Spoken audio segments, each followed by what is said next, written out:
Ang mga Kristiyano po, kapatid, nagsilbing halimbawa na para tularan natin sa ating panahon. Wala pong Kristiyanong sugarol. Walang nakarecord sa Biblia na Kristiyano sumunod kay Kristo na sugarol. Wala kang mababasa sa Biblia ang nakarecord na sila ay nagsugal. Sino mang Kristiyano nung una. Personally, ang obserbasyon ko, wala akong nakitang mabuti sa sugal. Napakarami kong alam na pamilya na ang mga padre di pamilya ay nalungi sa sugal na ang pamilya napabayaan. May kilala ako sa Guagua napakasugarol. Yung pamilya napabayaan. Sa Pasay, napakarami. Yung mga tiyuhin ko nga mismo, hindi na tayo lalayo Napabayaan ng pamilya. Hanggang ngayon, gumagapang sa hirap ang mga anak. Mga pinsang buo ko, no? Dahil ang mga magulang naging sugarol. Ang mga taong nalulung sa sugal, kuminsan natututong magnakaw, natututong mandaya sa pamilya, natututong mandaya sa propesyon. Kung masa gobyerno, natututong magkurap dahil sa sugal. Generally, sa karanasan, sa survey, at sa iba't ibang impormasyon na ngayon ay makikita natin, ang sugal ay nakasasama. Yung sinasabi sa Katoliko, ay ako dito na ako nagising kung saan ako nagising, dito na lang ako. Mali yun. Nagising ka. Nasusunog ang bahay mo. Paninindiganan mo ba? Dito ako nagising Di malitsyon ka sa loob. Kung talagang nagising ka, mali naman pala yung kinalalagyan mo relihiyon. Lumayas ka, kapatid. Kung gusto mong maging dapat, suriin na natin ngayon kung mali talaga ang relihiyon natin. Miski ang mga kaanib sa relihiyong ito, ang mga kaanib sa dating daan, sinasabihan ko kayo, suriin nyo kung nasa tama na ba kayo talaga, sigurado na ba kayo? Kung mali pa, umalis ka, maghanap ka pa ng mas tama. At kung gusto nating maligtas at naniniwala tayong meron Diyos na pananagutan tayo, magsikilos tayo, magsigising tayo. Dahil ang sabi ng Biblia, ang siyang pumaparito'y hindi magluluwat, dadating siya. Kaya ngayon pa, maghanda na tayo mga kababayan. Nasa doktrina ka ngayon, nakikinig ka. Kung sakaling mamatay ka, may kaligtasan ka ba? Alam mo, kapatid, ang pananalig ko, wala akong alam na dinudoktrinahang namatay. Ang liko, bayaang magpakaliko. Ang banal, bayaang magpakabanal. Bibigyan ka ng Diyos ng panahon para magpakabanal, kapatid. Sa paghuhukom kasi, merong gagamitin ng Diyos na awa. Paghukom, walang awa. Doon sa mga hindi nagpakita ng awa. Pero kung sa buhay mo, nakapagpakita ka ng awa sa mga tao, ang awa ay lumuluwalhati sa paghukom. Kakaawaan ka rin ng Diyos. Kaya yung awa, mahalaga yung awa sa tao. Marunong maawa sa kapwa. Malaking puhunan yun Ang ama ng kaluluwa, yung gumawa ng kaluluwa. Ang tinutukoy ni Pablo na ama ng mga espiritu, yung ama sa langit. Marami pong mga bansa ngayon, kapatid, hindi naniniwala sa Diyos, pero mayayaman. It seems na wala silang problema. Hindi sila naniniwala sa Diyos, pero mayayaman sila. Meron tao successful in life, in terms of this world, but spiritually, a failure. Hindi wealth ang pinag-uusapan bilang success. Hindi prestige, dahil marami kang pera. Sabi ng Diyos kasi, makamtan mo man ang sanlibutan, buo, mapapahamak naman ang buhay mo, ikaw aawa ka naman. Meron kayong kapatid na naligaw na landas pero natuto ng mabuti sa Mormons. Alam nyo, ang lahat ng relihiyon may pangmukhang mabuti. Kumbaga sa isang stage, may props maganda. Pero sa likod ng stage, may masasamang practice na nangyayari. Ganyan po ang relihiyon. Lahat ng relihiyon may mabuting pangmukha. Pero pagka pumasok ka sa loob, makikita mo ang bulok, kagaya ng Mormons. Merong mga tao na ang lugod kalikuan, ayaw nila ng totoo, mas gusto nila yung mali. Kaya ipapadala ang wika sa kanila ng Diyos ang paggawa ng kamalian para magsipaniwala na sila talaga sa kasinungalingan at mahatulan silang lahat na ayaw sumampalataya sa katotohanan kundi nalulugod sa kalikuan. Meron naman tao nasa mali, hindi niya lang alam mali siya, nadadaya siya, kagaya ng sinasabi mo, hahatulan naman sila ng Diyos sa kanilang gawa. Bilang isang Katoliko, nararapat po ba o tama bang i-confess sa pare or priest ang aking kasalanan? Nagkasala ka sa pare, sabihin mo sa kanya, nagkasala ako sa'yo, no? Pero kung nagkasala ka sa nobyo mo, sa nobyo mo, ikaw doon ka mangumpisal. Hindi ko lang matatanggap na lalapastanganin ng kahit na sino si Kristo na sasabihin taon-tao lang. Nagkatawan tao si Kristo, pero hindi siya tao. Espiritu siya, anak siya ng Diyos. Para sabihin ngayon na si Kristo'y tao at hindi espiritu, malaking kasinungalingan. Hindi nila naiintindihan ang pasimula at anong nangyari kay Kristo. Sana naintindihan nyo ako, mga kababayan. Pinangangaral ko lang naman na si Kristo hindi tao on the general concept.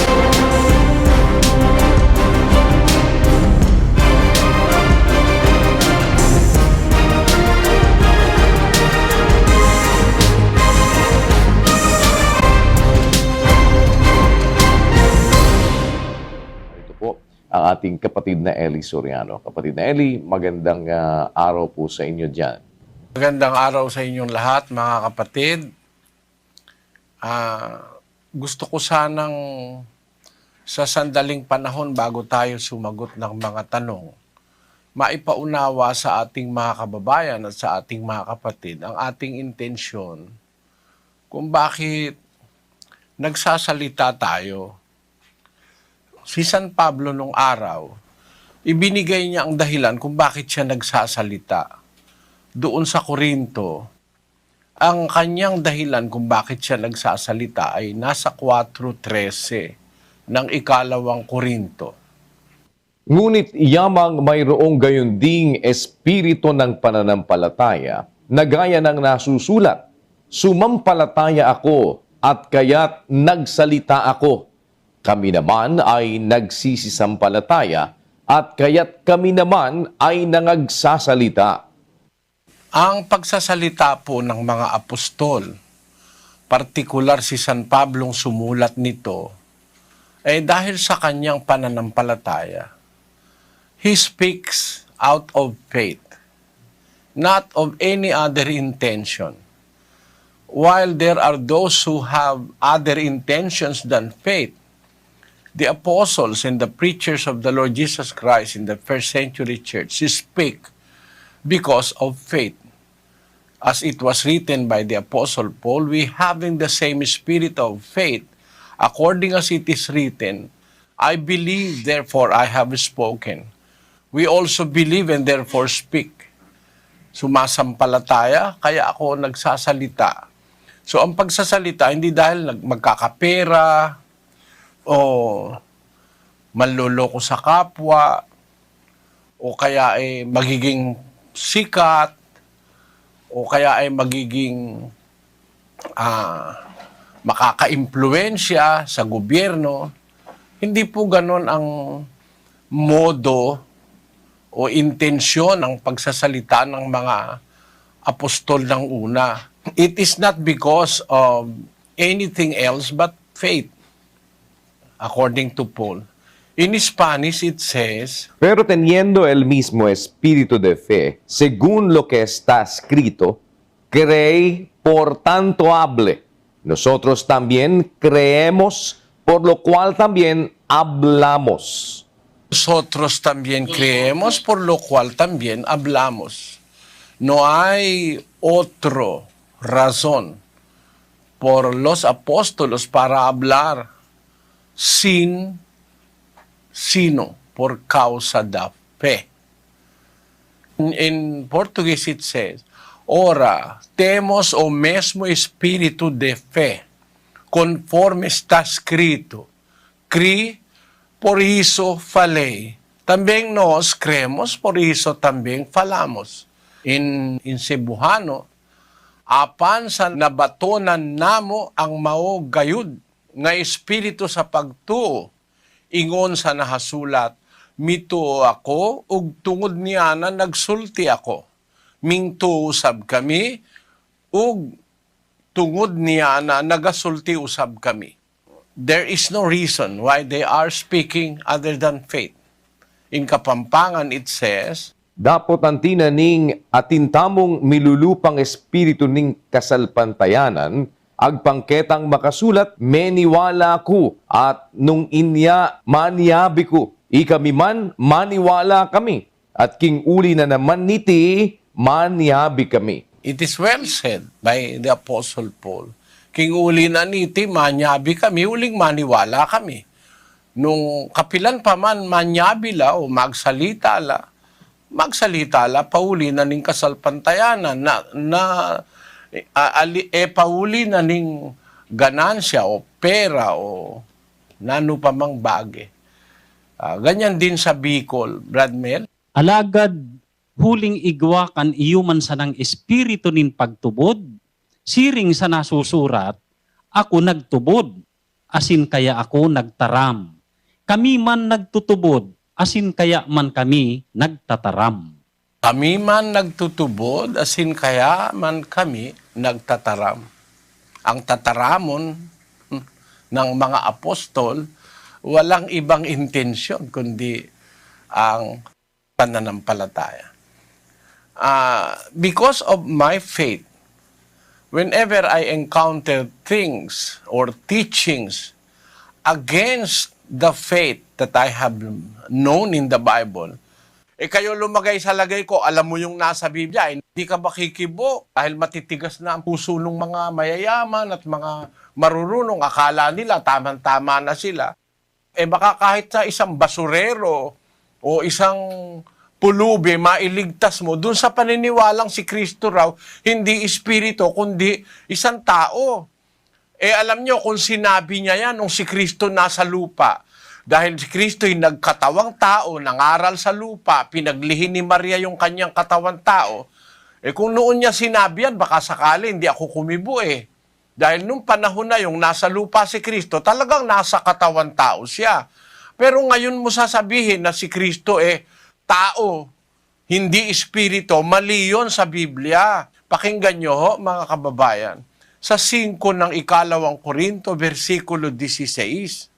Kaya nga, mula ngayon ay hindi namin nakikilala ang sino man ayon sa laman. Bagamat nakilala namin si Kristo ayon sa laman. Ngunit sa ngayoy, hindi na namin nakikilala siyang gayon. Nakapanhik na sa langit si Kristo. Namatay po siya, nabuhay siya mag-uli. Pagkabuhay niya mag-uli, nangaral siya sa mga apostol ng 40 araw. Pagkaraan ng 40 araw, pumanik siya sa langit. Nung makapanhik na siya sa langit, nagsalita ang Apostol Pablo. Sabi ni Pablo, mula ngayon, mula kailan? Mula nung pumanik na si Kristo sa langit, hindi na namin nakikilala ang sino man ayon sa laman. Bagaman nakilala namin si Kristo ayon sa laman, ngunit ngayon, hindi na namin siya nakikilalang gayon. Hindi na ayon sa laman ang pagkakilala nila kay Kristo. Kasi, pumanik na nga sa langit Nabuhay na ngang mag-uli, hindi na ayon sa laman ang pagkakilala namin sa Kanya. Ano na ang pagkakilala ng mga apostol kay Kristo? Basahin natin ang 2 Korinto 3:16. Ngunit kailanmat magbalik sa Panginoon ay maaalis ang kalukbong. Ngayon, ang Panginoon ay siyang Espiritu, at kung saan naroroon ang Espiritu ng Panginoon, doon ay may kalayaan. Iwanag ang sabi ni Apostol Pablo, pagka nagbalik sa Panginoon, maaalis yung talokbong ng kaisipan ng mga taong nadidiliman. Ang sabi ni Pablo, ngayon. Bakit merong salitang ngayon? Kasi, nung nandito siya sa lupa, hindi pa siya espiritong masasabing purong espiritu. Kasi nandito pa siya sa lupa, kaya meron pa siyang katawan tao. Nung pumanik na siya sa langit, sabi ng Apostol Pablo, ngayon ang Panginoon ay siyang espiritu. At kung saan naroon ang espiritu ng Panginoon, doon ay may kalayaan. Kaya mga kapatid, ngayong ating panahon na nasa langit na si Kristo, hindi na siya taong may katawan na laman at buto. Kasi yun pong katawan nating laman at buto, hindi makakapasok sa kaharian ng Diyos yan. Ano kasi yan? Materya yan Masisira yan Mag-travel ka lang sa space Pagka meron kang laman at buto, hindi ka matatagal. Sabi nga ng mga siyentipiko, pagka ikaw nakarating dun sa radiation belt. Kasi ang mundo po, pagkalagpas mo dun sa atmosphere ng mundo, meron tinatawag na radiation belt. Pagpasok mo rin sa radiation belt na yon, hindi ka na mabubuhay kung meron kang laman at buto. Kaya scientifically, and most especially, biblically speaking, nang si Kristo'y manik na sa langit, tapos na yung kanyang misyon sa lupa, yung katawan niya na yon, pinalitan na yon ng isang maluwalhating spiritual na katawan. Kaya hindi mo na pwedeng sabihin siya'y tao.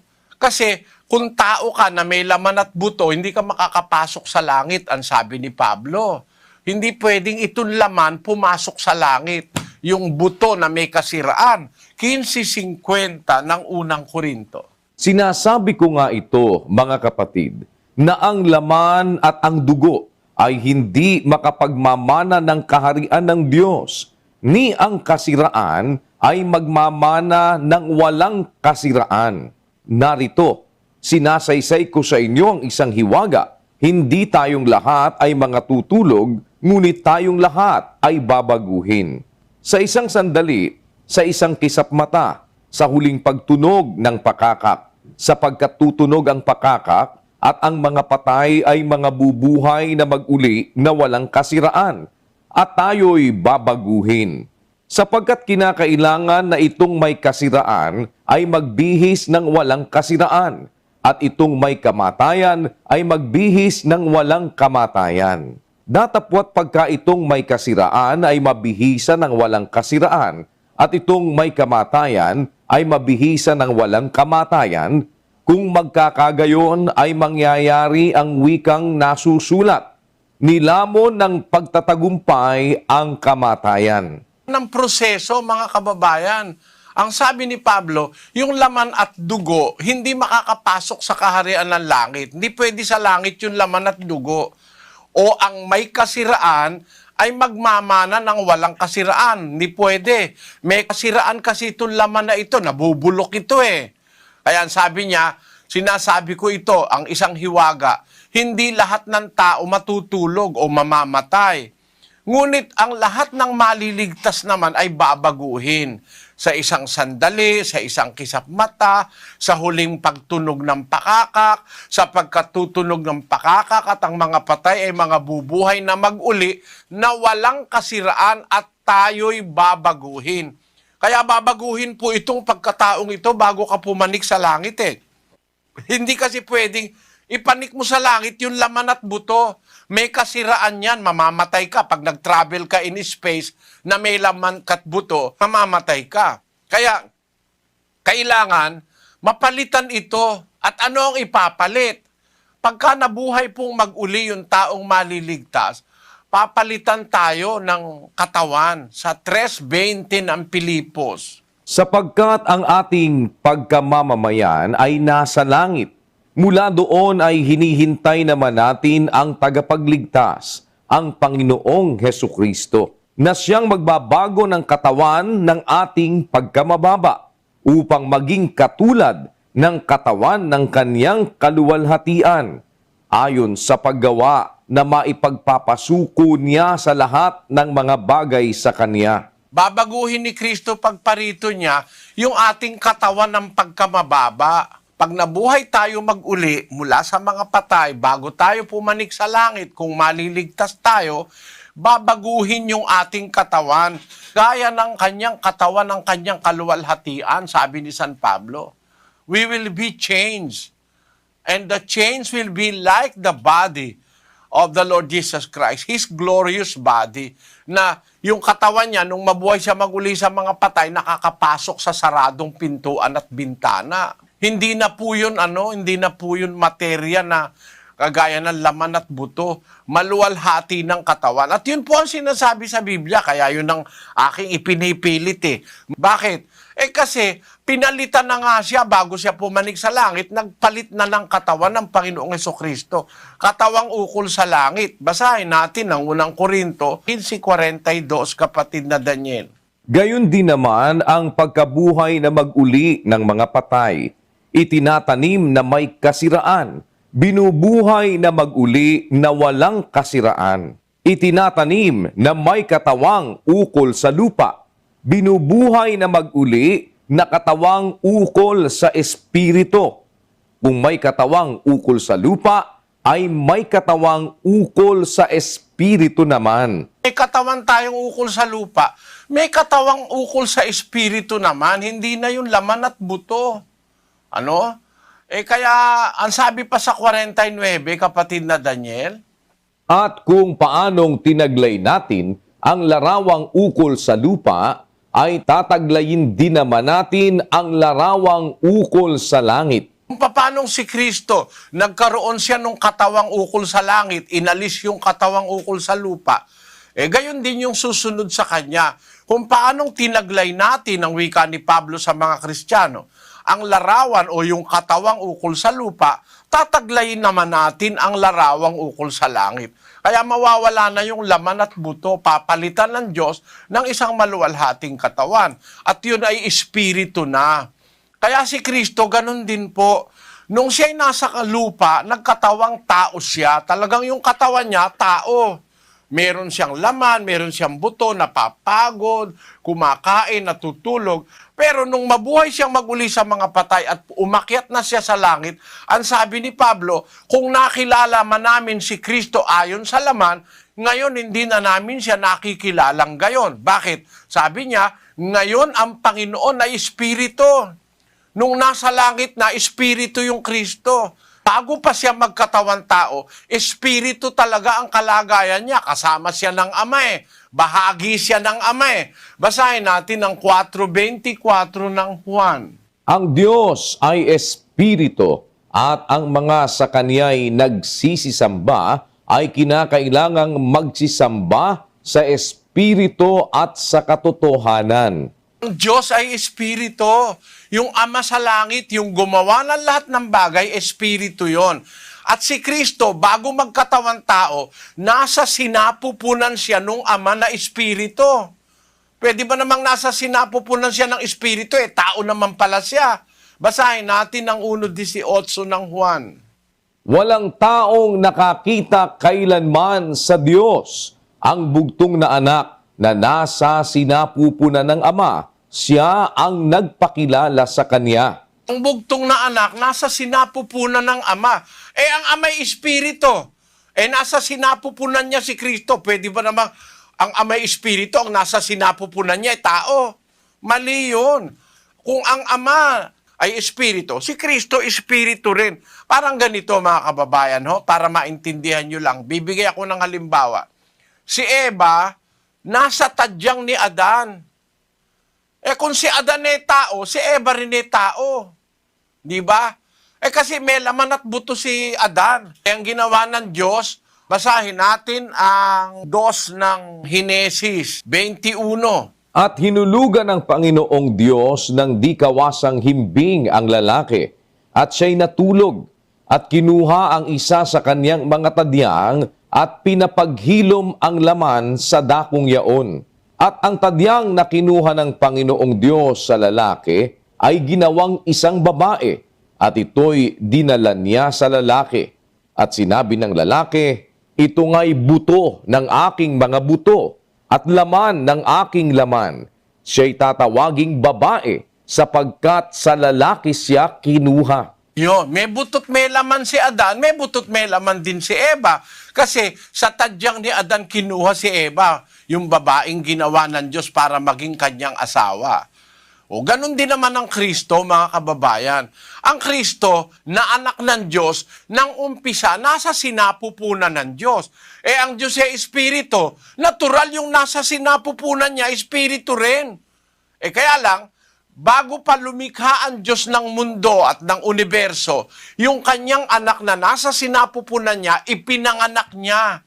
Basahin natin ang 1:4 ng Hebreo. Pakinggan nyo. Na naging lalong mabuti kaysa mga anghel, palibhasa'y nagmana ng lalong marilag na pangalan kaysa kanila. Sapagkat kanino nga sa mga anghel sinabi niya kailanman, ikaw ay aking anak, ikaw ay aking ipinanganak ngayon. At muli, ako'y magiging kaniyang ama at siya'y magiging aking anak. Ipinanganak, no? Yung nasa sinapupunan ng Ama, ipinanganak niya. Maging lalo siyang mabuti kaysa mga anghel kasi nagmana siya ng lalong dakilang pangalan kaysa sa kanila. Sapagkat kanino nga ika sa mga anghel sinabi ng Diyos kailanman, ikaw ay aking anak, ikaw ay aking ipinanganak ngayon. Di ipinanganak pala ng Ama yung anak. Basahin natin ang katuparan niyan sa 2:7 ng awit. Aking sasaysayin ang tungkol sa pasya, sinabi ng Panginoon sa akin. Ikaw ay aking anak, sa araw na ito ay ipinanganak kita. Pinanganak ng Diyos mismo si Kristo. Bago siya ipinanganak sa laman ni Maria, ipinanganak muna siya ng Diyos noon sa panahong nauna, pinanganak siya ng Diyos Ama, mismong yung amang nanganak. Sabi, ikaw ay aking anak, sa araw na ito, ipinanganak kita. Kailan ba yung nangyari na ipinanganak siya ng Ama? Mula sa kanyang sinapupunan, inilabas ng Ama yung kanyang anak. Basahin natin ang 17:5 ng Juan. At ngayon, Ama, luwalhatiin mo ako sa iyo rin ng kaluwalhatiang aking tinamo sa iyo bago ang sanglibutan ay naging gayon. Kita nyo, bago pa pala naging sanlibutan ng sanlibutan, bago pa nilikha ang universo, ang mga planeta, ang galaxy, sabi ni Kristo, Ama, luwalhatiin mo ako sa iyo rin ng kaluwalhati ang aking tinamo sa iyo bago ang sanlibutan ay naging gayon. Bago pa nilikha ang mundo, bago pa nilikha ang sanlibutan, niluwalhati siya ng Ama. Ano ba ibig sabihin nung niluwalhati siya ng Ama bago ang sanlibutan ay naging gayon? 5:5 ng Ebreo. Gayon din si Kristo man ay hindi nagmapuri sa kanyang sarili upang maging dakilang saserdote, kundi yaong sa kanya ay nagsabi, ikaw ay aking anak, ikaw ay aking naging anak ngayon. Yun ang kaluwalhatian tinamo niya. Tinawag siya ng Diyos na anak. Ang sabi, hindi nagmapuri si Kristo sa kanyang sarili upang maging dakilang saserdote, kundi yaong sa kanya ay nagsabi, ikaw ay aking anak. Ikaw ay aking naging anak ngayon. Bakit naging anak? Ipinanganak nga siya.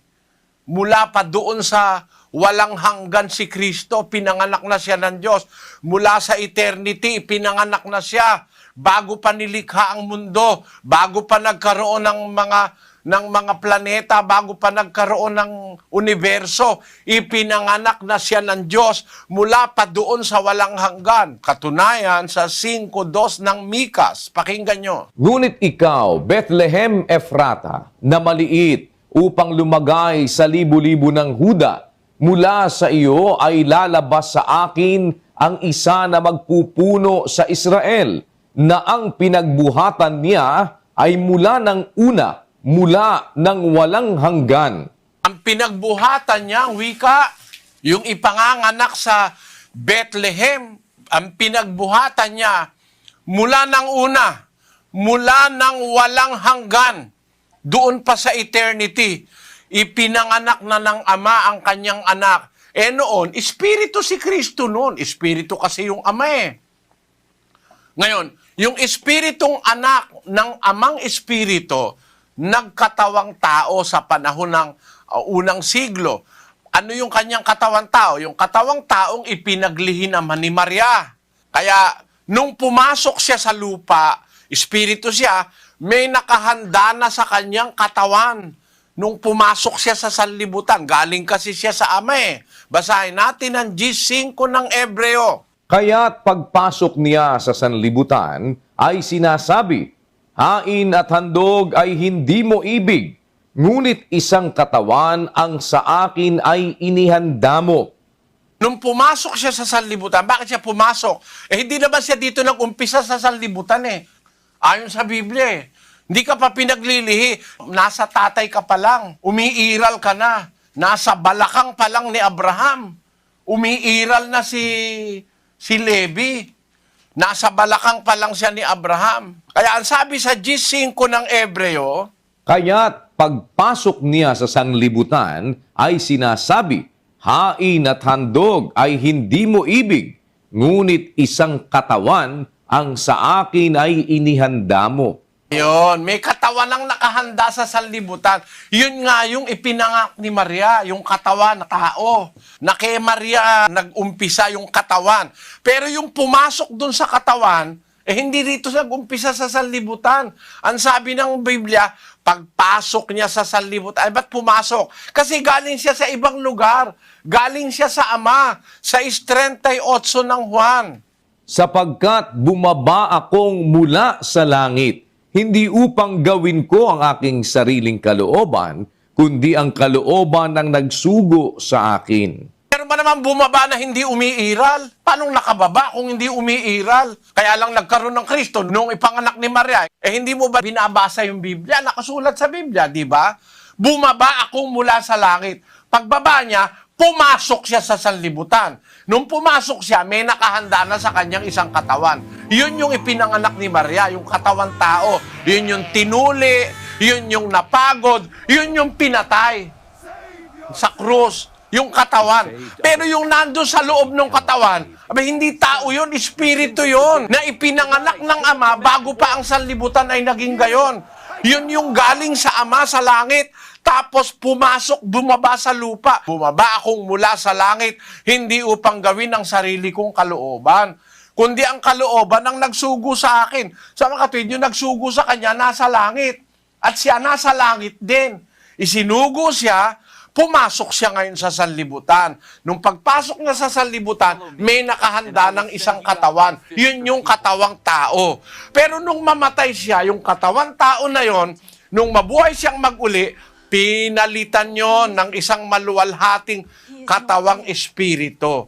Para sabihin ngayon na si Kristo'y tao at hindi espiritu, malaking kasinungalingan. Hindi nila naiintindihan ang pasimula at anong nangyari kay Kristo. Sana naintindihan nyo ako, mga kababayan. Pinangangaral ko lang naman na si Kristo hindi tao on the general concept. Pinangangaral ko mula nung umpisa pa 1980. Hindi tao yan, anak ng Diyos yan eh. Ang anak ng kalabaw, kalabaw. Hindi pwedeng sabihin mo yung anak ng kalabaw, kambing. Hindi pwede yun. Pag anak ng tao, tao. Pag anak ng Diyos, Diyos yun. Wala pa si Maria, pinanganak na ng Diyos si Kristo eh. Pinanganak kay ni Maria, pinanganak yung katawan. Hindi ka ba nakakaintindi? Ang ipinanganak yung katawan, hindi yung pagka-espiritu ni Kristo. Dahil yung kanyang kalagayan, bilang anak ng Diyos na espiritu, wala pang mundo, meron na nun. Sana naintindihan niyo ako, mga kababayan. Hindi ko lang matatanggap na lalapastanganin ng kahit na sino si Kristo na sasabihing taon-tao lang. Nagkatawan tao si Kristo, pero hindi siya tao. Espiritu siya, anak siya ng Diyos. Ipinanganak bago pa ginawa ang sanlibutan.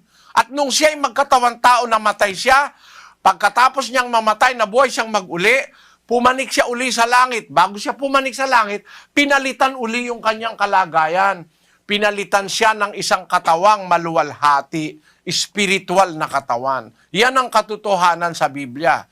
At sana naunawaan nyo, kaya ako nagsasalita. Magtatanong kayo, mga kababayan, sasagot ako, ang isasagot ko pananampalataya, hindi pandaraya. Alin yung pananampalatayang isasagot ko? Yung nasa Biblia. Sabi ni Pablo nagsasalita ako dahil ako'y sumasampalataya. Subukan nyo. Kahit anong itanong nyo, ang isasagot ko sa inyo, yung pananampalatayang nakasulat sa Biblia. Umpisa na tayo, kapatid na Daniel. Opo, kapatid na Eli, at ready na at connected po ang Dubai. Nandun si kapatid na Arman Manabat. Go ahead, Dubai. Opo, kapatid na Daniel, salamat po sa Diyos. Ang magtatanong po dito ay si Arthur Escanio Orea, 37 years old, miyembro po ng Assembly of God. Ito po ang kanyang katanungan, kapatid na Daniel. Magandang oras po, Brother Eli.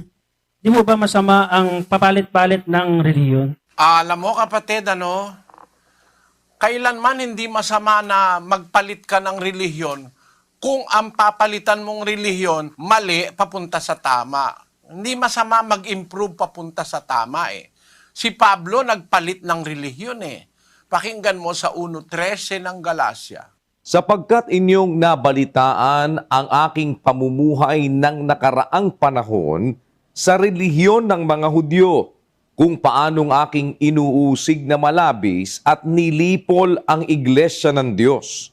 At ako'y nangunguna sa relihiyon ng mga Hudyo nang higit kaysa marami sa aking mga kasinggulang sa aking mga kababayan.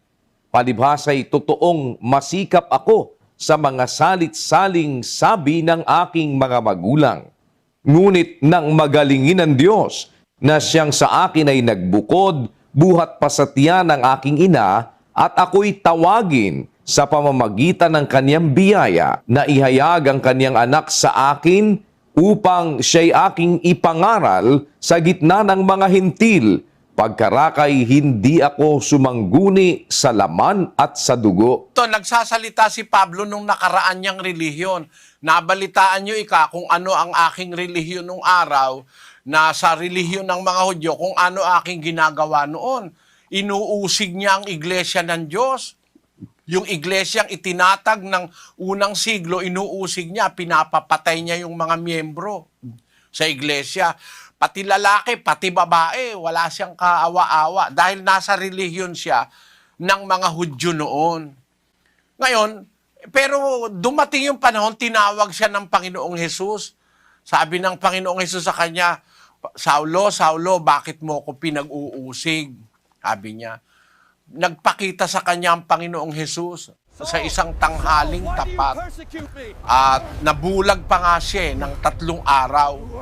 Mula noon, nagbago siya. Tinawag siya ngayon sa iglesia ng Diyos. Naging isa siyang apostol, si Pablo. Kaya siya nagpalit ng relihiyon. From the religion of the Jews, naging kaanib siya sa iglesia ng Diyos. Naging apostol siya. Basahin natin ang 1:1 hanggang 2 ng unang Korinto, kapatid na Daniel. Si Pablo na tinawag na maging apostol ni Hesukristo sa pamamagitan ng kalooban ng Diyos, at si Sostenes na ating kapatid sa iglesia ng Diyos na nasa Korinto, sa makatwid bagay sa mga pinapaging banal kay Kristo Jesus, na tinawag na mga banal. Kita mo, kapatid, si Pablo ay tinawag maging apostol, nagtuturo siya ngayon sa iglesia ng Diyos na nasa Korinto. Kita mo, naging tagapagturo pa siya at apostol sa iglesia ng Diyos. Dati, nasa relihiyon siya ng mga Hudyo. Nagpalit siya ng relihiyon. Tayo, kung halimbawa, nakita mo, relihiyon mo mali, no?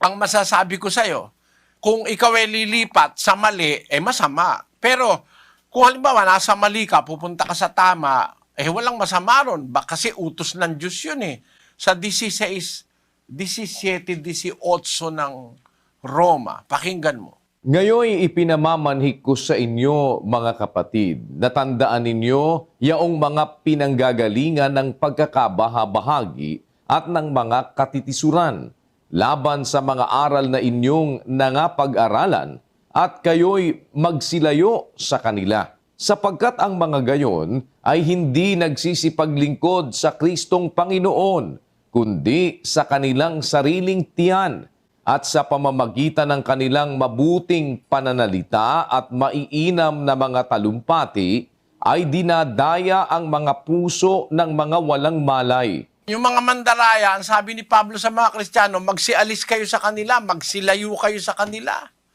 Di aalis ka dun sa mali, kasi kung mali, dun ka pa rin, fanatismo na yon, fanaticism na yon. Sa English, fanaticism.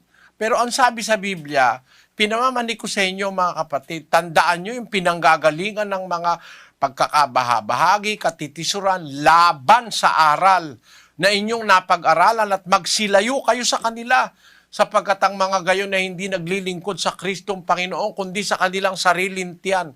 Merong mga ministro, may mga relihiyon, pantiyan lang, iglesyang kanin.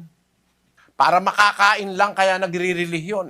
Pagka ganun ang motibo mo sa pagre-relihiyon, para makinabang ka, walang kwenta yon, hindi noble yon, hindi masasabing yun dignified o may dignity doon na magre-relihiyon ka dahil makikinabang ka. Ang relihiyon kasi, sakripisyo. Sakripisyo ng ministro, sakripisyo ng miyembro para sumunod kay Kristo. Yun ang tunay na diwa ng relihiyon sa Biblia. Pero pag magre-relihiyon ka dahil makikinabang ka, mapapapunta ka sa mga mandaraya. Pagka ganun, dapat lumayas ka ron, sabi ng Biblia. Hindi masamang umalis ka sa mali eh. Basahin natin ang 2 Korinto 6:17. Kaya nga, magsialis kayo sa kanila at magsihiwalay kayo, sabi ng Panginoon. At huwag kayong magsihipo ng mga bagay na marumi at kayo'y aking tatanggapin. Umalis kayo sa kanila, sabi ng Diyos. Magsihiwalay kayo. Huwag kayong humipo sa kanilang mga bagay na marumi at kayo aking tatanggapin. Para matanggap natin ang tunay na Diyos, umalis tayo sa mali.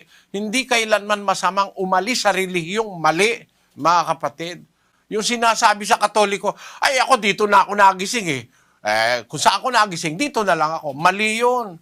Mali yun. Lagay mo kahit saang spiritual, literal, incidental. Mali yun eh.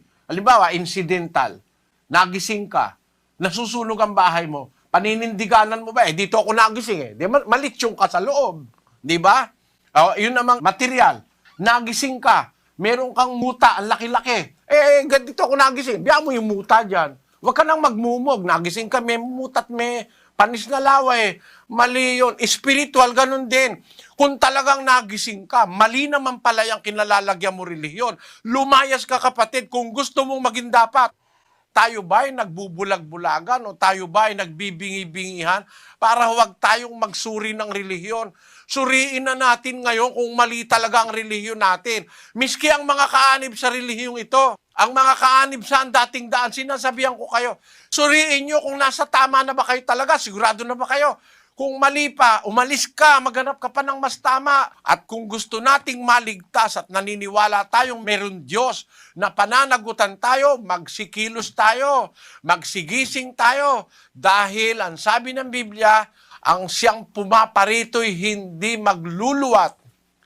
He that cometh will not tarry. Dadating siya. Kaya ngayon pa, maghanda na tayo mga kababayan. Kasi maraming tao, kontento na sa relihiyon nila eh. Basta may relihiyon, kahit mali, hindi ganun. Hindi ganun. Dapat sa relihiyon, ang kaluluwa pinag-uusapan, siguraduhin mo, yung kinalalagyan mo. Kung hindi, lumayas ka, umalis ka dyan. Hindi masama yun, kapatid.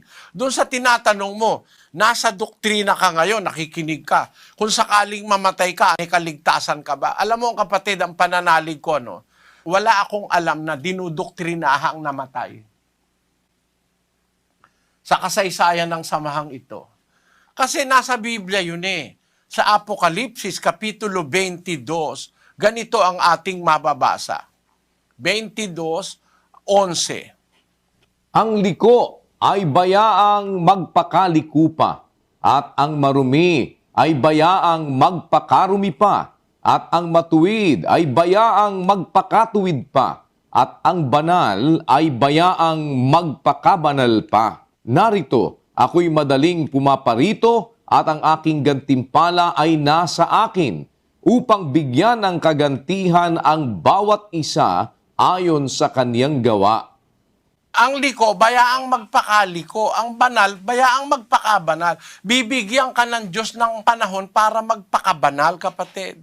Huwag mong isiping mamamatay ka. Ngayon, kung sakali namatay ka, meron kasing ganun eh.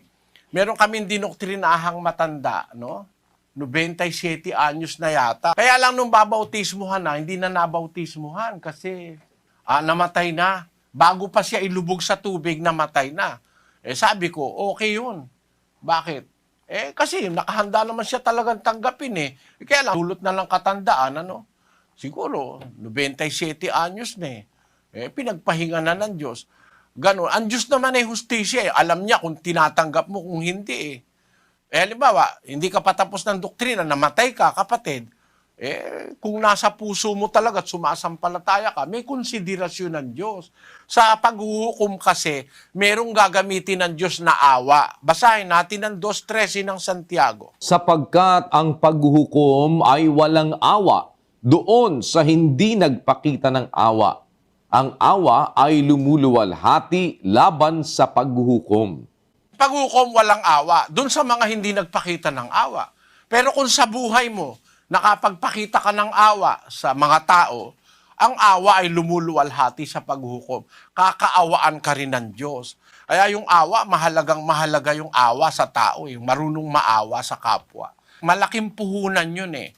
Kaya kung halimbawa, nagpapadoktrina ka, kapatid, naawa ang Diyos sa'yo. Hindi kanya kukuhanin basta. Iingatan kanya hanggang maintindihan mo yung aral.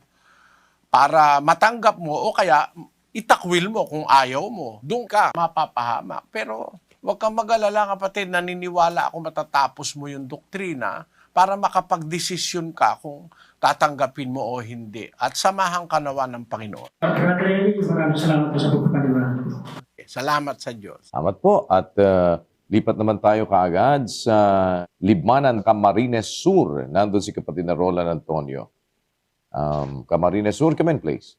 Opo, kapatid na Daniel, salamat po sa Diyos. At ang magtatanong po, kapatid na Daniel, si kapatid na Herminio Asanyon, 47 years old, isa po siyang Katoliko. Narito po.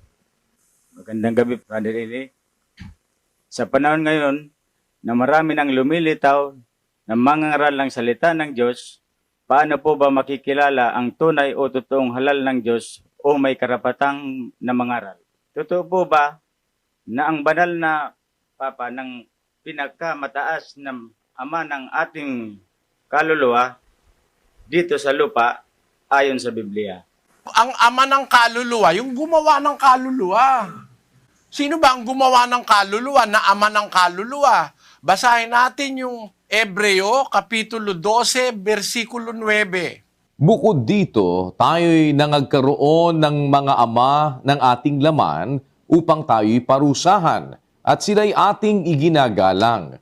Hindi ba lalong tayo'y pasasakop sa ama ng mga espiritu at tayo'y mabubuhay? Ang ama ng mga espiritu ang dapat nating pagpasakupan. Ang tinutukoy ni Pablo na ama ng mga espiritu, yung ama sa langit. Walang ibang ama ng espiritu kundi ang ama sa langit. Siya ang gumawa ng mga espiritu. Siya rin ang gumawa ng kaluluwa. 2:7 ng Henesis. At nilalang ng Panginoong Diyos ang tao sa alabok ng lupa at hiningahan ang kanyang mga butas ng ilong ng hininga ng buhay, at ang tao ay naging kaluluwang buhay. Sino gumawa ng kaluluwa? Ang ama sa langit. Meron pa bang tataas sa ama? Sa langit? Yung ama na yun ang gumawa ng ating kaluluwa. Nilalang ng Diyos ang tao sa alabok ng lupa. Hininga ng kanyang mga butas ng ilong ng hininga ng buhay. Ang tao ay naging kaluluwang buhay. Sa Bicol, ang sabi diyan, Ginibo ng gadnin kagurang ng Diyos ang tao sa kabukabo nindaga, asin hinayupan sa dungo niya kanhangos nin kabuhayan. Asin ang tao naging buhay na kalag. asin ang tao naging buhay na kalag. O, kita mo? Sino gumawa ng kaluluwa? Ang Diyos. Yung maging kataas-taasang ama ng ating kaluluwa ay ukol sa Diyos yun. Hindi sa Papa yun sa Roma at sa kahit kangino pa. Huwag kayong maniwala dyan. Ang ama ng mga espiritu, nasa kanyang kamay ang ating kaluluwa. Basahin natin ang Job 12:10.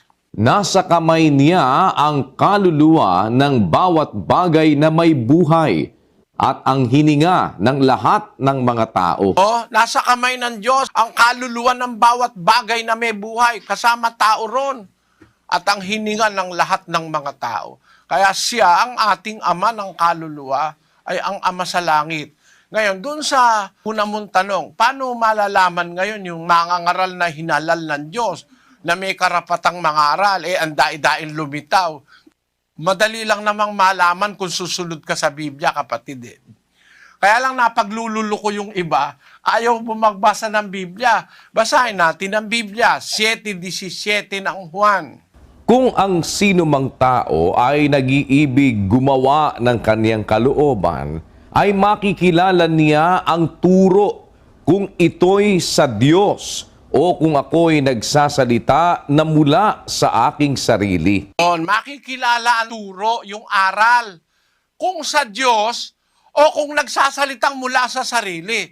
Yun ang paraan. Halimbawa, tinuro sa'yo, kailangan ang bata binyagan. galing ba yun sa Biblia? Sa Biblia ba, yung turo na yan, nakasulat ba, galing ba sa Diyos yan? Meron bang nakasulat sa salita ng Diyos na yung bata bibinyagan? May bininyagan bang bata si Kristo? Wala. Bakit? 5:13 ng Ebreo.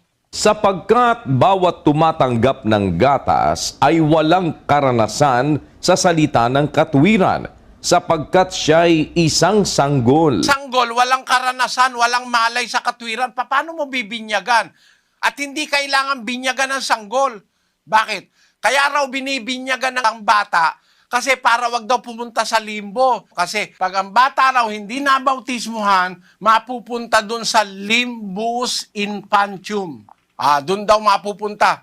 Hindi raw makakapasok sa langit, mapupunta raw sa limbo. Kaya ang mga Pilipino, takot na mapunta yung anak nilang mahal dun sa limbo, nangungutang ng pera para mapagpabinyag.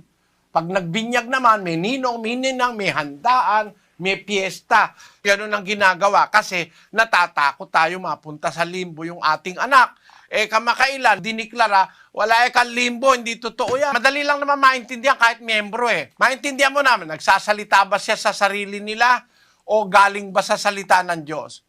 Para malaman mo kung ang isang aral ay totoo, dapat galing ba sa Diyos? Yung nangangaral, galing ba sa Diyos ang pinangangaral? Pag nangangaral, wala sa Biblia, hindi galing sa Diyos yun. Wala nga sa Biblia Ang sabi ni Kristo, kapatid, pag ang mangangaral nagsasalita mula sa kanyang sarili, hindi totoo yun. Hindi galing sa Diyos yun, imbento lang yun, kapatid. Tingnan natin. Sa Bibliang Katoliko ba, Brad Mel, meron bang milon? Tingnan po natin at ito po mabilis po ang paglitaw ng computer dito. Yung salitang milon, sabi po ng computer dito, searching for milon in Bible version, Bibliang Katoliko. Mula Henesis hanggang Apokalipsis, sabi ng computer result, one word or phrase found. Ayun, nakakita siya ng milon sa Biblia. Bakit? Totoo kasing may milon Hindi ba? Masarap nga yung pag nilagyan ng yelo di ba, no? Yung milon, masarap inumin. Basahin natin yung nakita ng talata sa Bibliang Katoliko na may milon. Sino kaya ang makapagbibigay sa atin ng lamangkati? Naalala natin ang isdang kinakain nating walang bayad sa Ehipto at ang mga pipino, mga milon, mga sibuyas at mga bawang. Kita mo? Talagang merong totoo yung nasa Biblia. May milon, may sibuyas, may bawang. Pero purgatorio, wala Rosario, wala rin. Wala yan sa Biblia. Sabi ng Panginoong Jesus, kung sino man, kagaya mo kapatid na Herminio, no?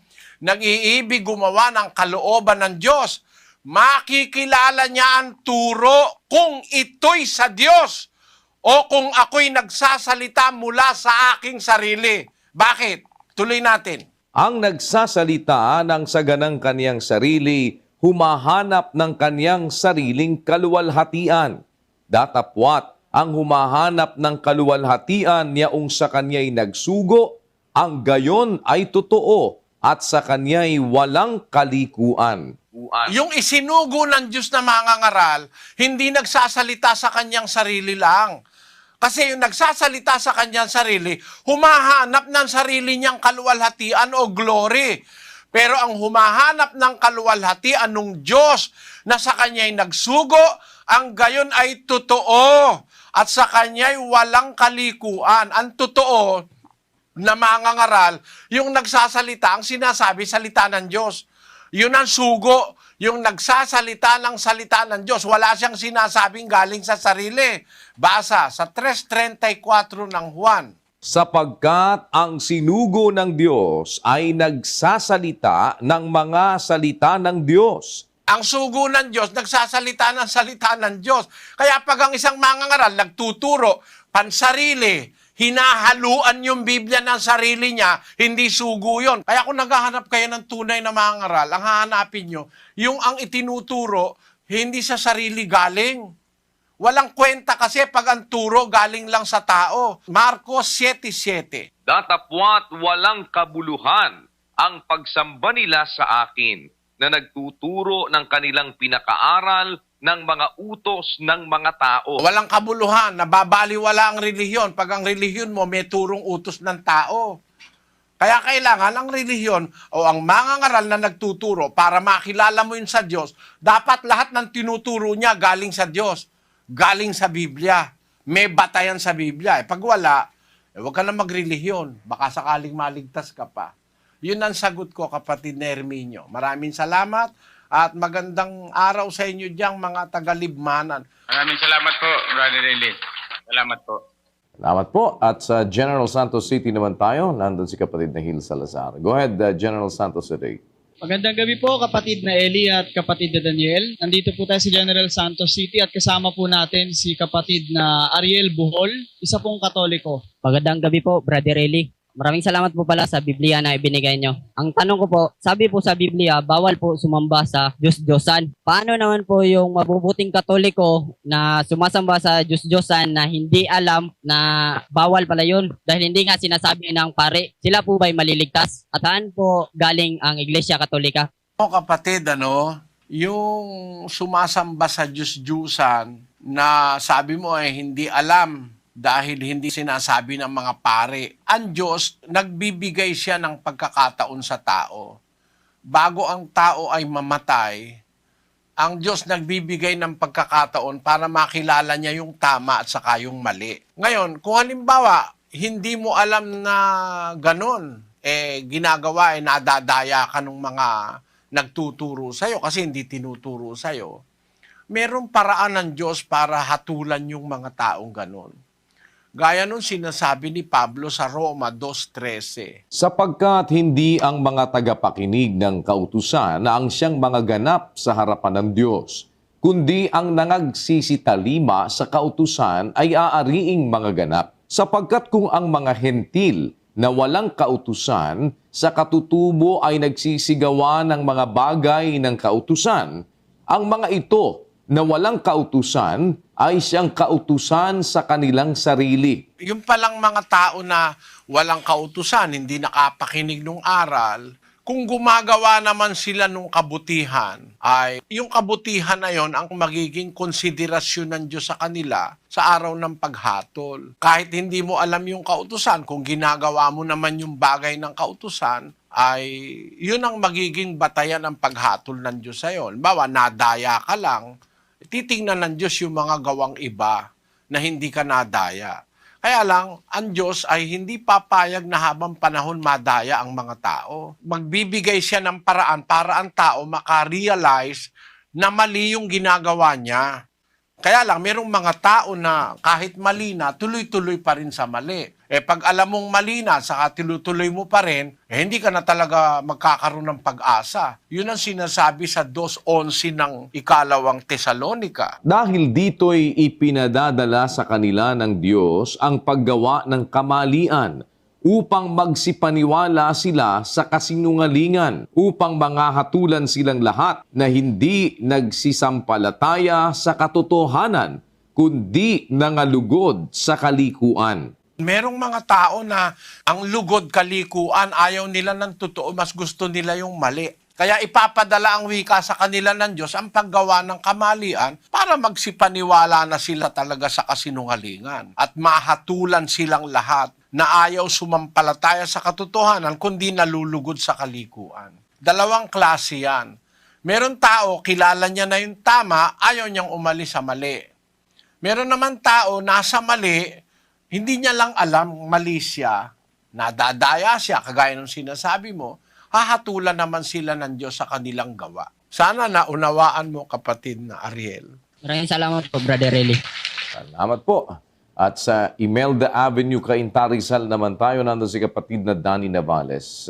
Cainta, go ahead please. Salamat po sa Diyos, kapatid na Daniel, kapatid na Eli. Ang magtatanong po mula po naman dito sa Rizal, si kapatid na Webster Lerum, isang Katoliko, 25 years old ng Barangay Buting, Pasig City. Ito po ang katanungan ni Brother Webster. Magandang gabi po, Brother Eli. Tanong ko lang po, pag namatay po ba ang tao, saan po ba napupunta? Sa langit po ba o sa lupa? Pangalawang tanong ko po, ang abuluyan po ba talaga, magkano po ba at paano po ba dapat ibigay? Abulo yan, utos ni Kristo, kapatid. Kaya lang, ang sabi ni Kristo, yung nasa 9:7 ng 2 Korinto, Magbigay ang bawat isa ayon sa ipinasya ng kanyang puso. Huwag mabigat sa loob o dahil sa pinipilit, sapagkat iniibig ng Diyos ang nagbibigay na masaya. magbibigay ayon sa pasya ng puso. Hindi ikapo, bawal lang ikapo ngayon, hindi ikapo ang batas. Yung ikapo, batas yon sa panahong Israelita. Pero sa ating panahong Kristiyano, sabi, magbibigay ka ayon sa pasya ng iyong puso. Huwag mabigat sa loob o parang pinipilit, sapagkat ang iniibig ng Diyos yung nagbibigay ng masaya. Ngayon, doon sa isa mo pang tanong, ang tao pag namatay, saan mapupunta ang kaluluwa niya, no? Ang sabi sa Biblia ganito, yung katawan ng tao pag namatay, mababalik yung lupa sa lupa, yung alabok sa alabok. Yung espiritu babalik sa Diyos. Basahin natin yung Ecclesiastes 12:7. At ang alabok ay mauuwi sa lupa gaya ng una, at ang espiritu ay mababalik sa Diyos na nagbigay sa kanya. Hindi mapupunta sa purgatorio, wala no. Ang alabok, babalik sa alabok. Tapos yung espiritu, babalik sa Diyos. Pagdating ngayon ng araw ng paghuhukom, bubuhayin kang mag-uli. Bubuhayin uli yung katawan mong namatay. Kaya ang tawag dun sa Biblia, pagkabuhay na mag-uli. 37:4 ng Ezekiel. Muling sinabi niya sa akin, manghula ka sa mga butong ito at sabihin mo sa kanila, O kayong mga tuyong buto, inyong pakinggan ang salita ng Panginoon. Ganito ang sabi ng Panginoong Diyos sa mga butong ito, narito, aking papapasukin ang hinga sa inyo at kayo'y mga bubuhay. At lalagyan ko kayo ng mga litid at babalutin ko kayo ng laman at tatakpan ko kayo ng balat at lalagyan ko kayo ng hininga, at kayo'y mga bubuhay, at inyong malalaman na ako ang Panginoon. Kahit na yung butong tuyo na, matagal ng patay, na-disintegrate na dahil tuyo na eh. Bubuuin uli yun. Yun ang sinasabi rin sa pasyon eh. Nakasulat din sa pasyon yung kinopya lang sa Biblia yun eh. Buuin uli, mabubuhay kang mag-uli. Tapos haharap ka sa hukuman ng Diyos. Samantalang hindi pa naghuhukom, yung lupa nasa lupa. Yung espiritu babalik sa Diyos. Pagka dumating na yung paghuhukom, bubuhayin ka mag-uli, ilalagay uli yung espiritu ng buhay sa'yo, mabubuhay ka. Pagkatapos haharap ka sa paghuhukom. Yun ang mangyayari, kapatid. Sana naunawaan mo. Salamat po, Brother Eli. Din, salamat. Sa Tagbilaran City naman po tayo sa Bohol. Magandang araw po sa iyo, Brother Eli. Ito po ang tanong ko. Bilang isang Katoliko, nararapat po ba o tama bang i-confess sa pare or priest ang aking kasalanan? Yun po. Nagkasala ka sa pare, sabihin mo sa kanya, nagkasala ako sa'yo, no? Pero kung nagkasala ka sa nobyo mo, sa nobyo mo, ikaw, doon ka mangumpisal. Basahin natin ang 5:16 ng Santiago. Mangagpahayagan nga kayo sa isa't isa ng inyong mga kasalanan. Tuwanag, magpahayagan kayo sa isa't isa ng inyong mga kasalanan. Ang sabi, confess your faults one to another and pray one for another, that he may be healed. The effectual fervent prayer of a righteous man availeth much. Maliwanag, ipahayag nyo sa isa't isa ang inyong mga kasalanan. Sa Cebuanon, sabi, busa, magsinugiray ang usa ug usa kaninyo sa inyong mga sala, ug magampon ang usa alang sa usa, aron mga ayo kamo. Kita mo? Ang usa ug usa. Halimbawa, nagkasala ka sa kaibigan mo doon ka mangungumpisal. Hihingi ka sa kanya ng tawad kasi sa kanya ka nagkasala eh. Pero, pangunahin dapat, mangumpisal tayo sa Diyos. Siya una sa lahat eh. Basahin natin ang 32:5 ng awit. Aking kinilala ang aking kasalanan sa iyo, at ang aking kasamaan ay hindi ko ikinubli. Aking sinabi, aking ipahahayag ang aking pagsalangsang sa Panginoon, at iyong ipinatawad ang kasamaan ng aking kasalanan. English, kapatid na Daniel. I acknowledge my sin unto thee, and mine iniquity have I not hid. I said, I will confess my transgressions unto the Lord, and thou forgavest the iniquity of my sin. Said, I will confess my transgressions unto the Lord, not to the priest. If you have sinned against a priest, you have to confess it to a priest. But if you have sinned against another person, you have to confess it to that person. If you have sinned against the Lord, first of all, as the Bible said, I will confess my transgressions unto the Lord, and thou forgavest the iniquity of my sin. Let us read that in Cebuano. Ang sabi, giila ko ang akong sala, nganha kanimo, ug wala ko tagoy ang akong kasalanan. Mingon ako, igasugid ko sa Ginoo ang akong mga kalapasan, ug imong gipasaylo ang pagkadautan sa akong sala. Kita mo? Maliwanag, kahit saan mo basahin Biblia. Mangungumpisal ka sa Diyos, tapos kanino pa? Doon sa kung kanino ka nagkasala, that is justice. Aaminin mo kung kanino ka nagkasala, mangungumpisal ka kung kanino ka nagkasala. Kasala ka sa kumpare mo, sa kumari mo, sa tatay mo, sa nanay mo. Punta ka sa kanya, umamin ka, yun ang utos ni Kristo. Tapos ipapanalangin ka niya, papanalangin mo siya. Yun ang utos, kapatid. Sana naunawaan mo. Maraming salamat po, Brother Eli. Salamat po. At doon naman tayo sa isa pang mobile coordinating center natin sa Balanga City sa Bataan, si kapatid na Bobby De Los Santos. Bataan kami. Maraming salamat po sa Diyos, kapatid na Daniel. At ang magtatanong po ay si Brother Renato Jimenez at ito po ang kanyang katanungan. Magandang gabi po, Brother Eli. 3 po ang aking katanungan. Ang una po, kasalanan po ba, Brother Eli, ang magsugal?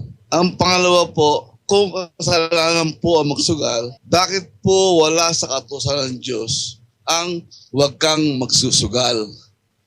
At pangatlo po, totoo po ba ang sermon ng pastor namin noon? Nasamba ka ng samba palagi, kung nagsusugal ka naman, ay wala rin katuturan o walang kwenta o baliwala ang iyong pagsamba. Kaya po ako natigil sa pagsamba dahil wala rin pala kung palagi kami nagsasamba at kung kami nagsusugal din.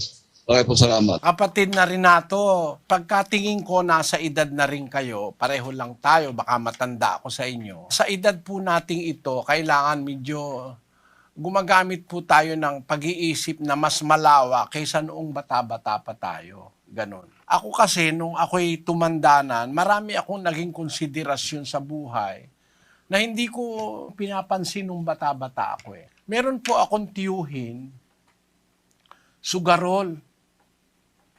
Siguro mga 3 yung tiyuhin kong sugarol.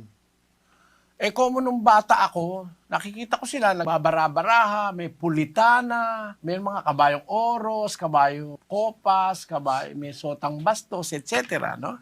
Ang tawag nila ron sa sugal nila, bicol. Yung pag tumama ka ng pulitana, doble. Pulitana ang tawag. Hindi ko alam eh. Basta't yun lang ang natatandaan ko. May bara-baraha sila, no? Ngayon, nakita ko kasi doon sa panahon na yon, yung aking mga tiyuhin, parang ang naging nila, sugal na lang ng sugal.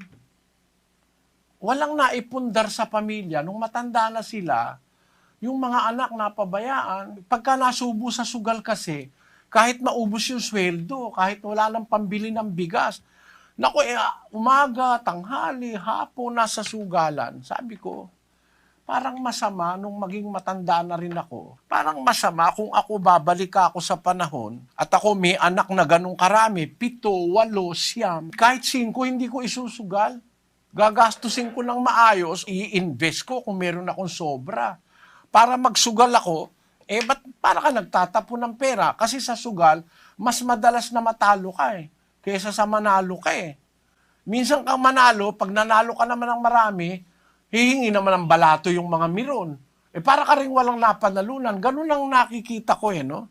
Actually, ako man kapatid, nung hindi pa po ako kaanib sa iglesia, mga edad 15, 16, nalulung din ako sa sugal.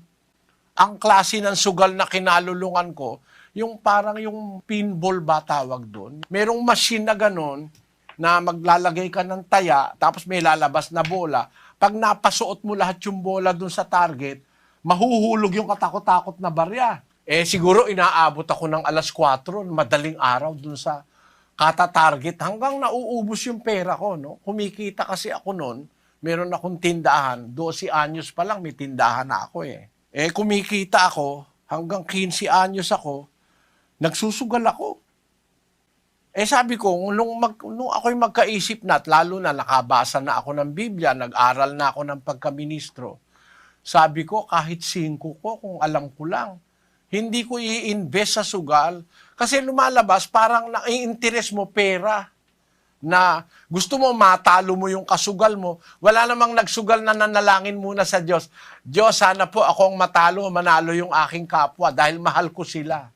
Ang utos kasi ng Diyos, ibigin mo ang iyong kapwa gaya ng iyong sarili. Kung mag-iisip ka, kung iniibig mo yung kapwa mo gaya ng sarili mo, gusto mo bang matalo? Ayaw mo. Gusto mo manalo. Kung iniibig mo yung kapwa mo gaya ng sarili mo, hindi mo hahangaring matalo mo rin siya dahil mawawala ng pagkain yung pamilya niya. Di ba ganon?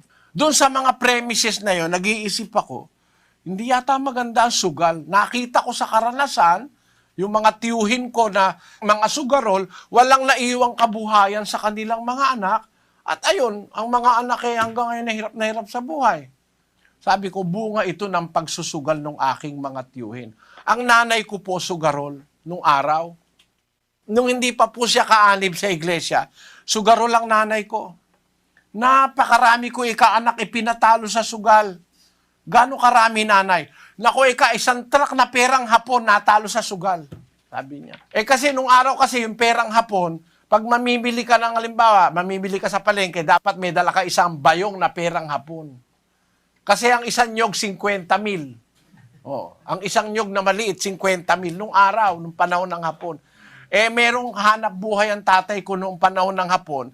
Siya ang manager nung Vitamin Bakery na nagsusupply ng tinapay sa PGH at saka sa San Lazaro. Kaya napakaraming pera ng nanay ko noon. Ang pera ng nanay ko nung panahon ng hapon, sako-sakong kung kukwentahin mo anak yung naipatalo ko sa sugal, sabi niya, baka isang truck ng perang hapon. Ibig sabihin, galing kami kasi sa lahing sugarol. Ang nanay ko, sugarol. Ang mga tiyuhin ko, sugarol. Nakita ko, hindi maganda ang takbo ng ekonomiya ng pamilya ng sugarol. Ngayon, nang pag-aral ako ng Biblia, naisip ko, wala ngang nakasulat sa Biblia, direkto, huwag kang magsusugal.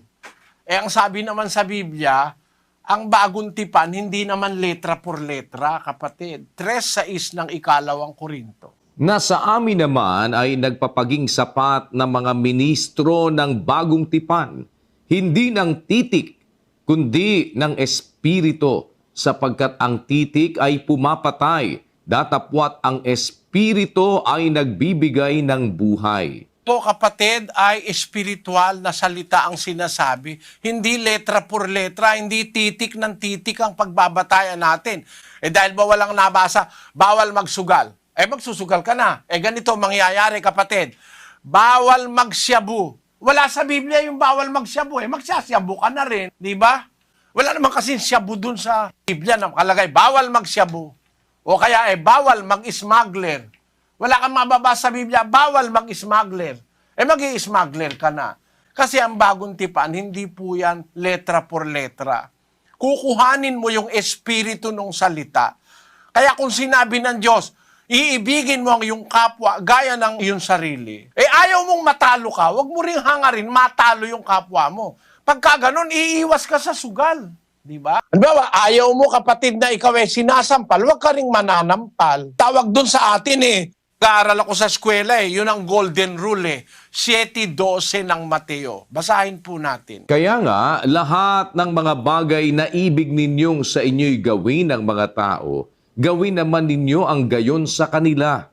sapagkat ito ang sa kautusan at ang mga propeta. Lahat ng bagay na ibig ninyong gawin sa inyo ng mga tao, gawin naman ninyo sa kanila, sabi ng Panginoon. Do unto others what you would like others to do unto you. Kaya ganun ang pagmamahal sa kapwa eh. Ayaw mong masasampal, huwag kang mananampal. Gusto mong bigyan ka, magbigay ka. Gusto mong mapatawad ka, magpatawad ka. Gusto mong unawain ka, umunawa ka. Lahat ng bagay na gusto nyong gawin sa inyo ng kapwa, gayon din ang gawin nyo sa kanila. Gusto mong kaawaan, matuto kang maawa. Yun ang batas espiritual ng Panginoong Hesus eh. Mapalad ang maawain, kaaawaan sila, sabi ng Diyos. No? Kaya kung ano yung ginawa mo, yun din ang gagawin sa'yo.